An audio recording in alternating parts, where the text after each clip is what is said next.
Hi, this is How to Kill Your Father. 1.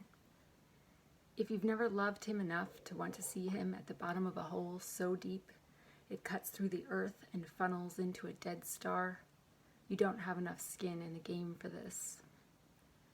2. Begin early, before you know what you're doing, before you can even hold a pencil straight or spell the name of his favorite trees, the ones clustered in the Sierra Nevada where he likes to hike.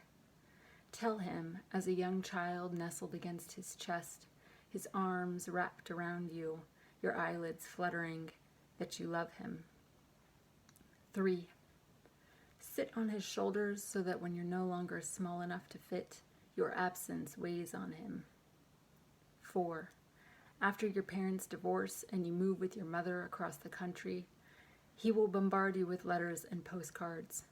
Don't write back until he's nearly yelling on the phone about how rude it is to not respond. He didn't raise you this way. Shrug into the receiver when he asks how school's going.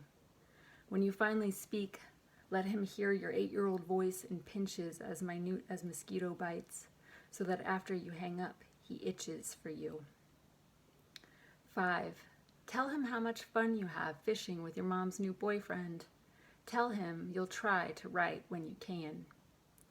6.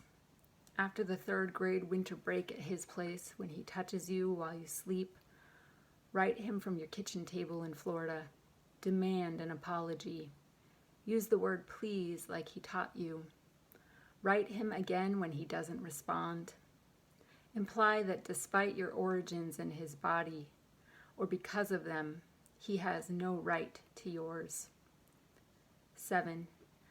When he asks if you'll be joining your brother and sister for the annual vacation, the only time to see him, consider how he used 4 words to apologize instead of the 2 you asked for.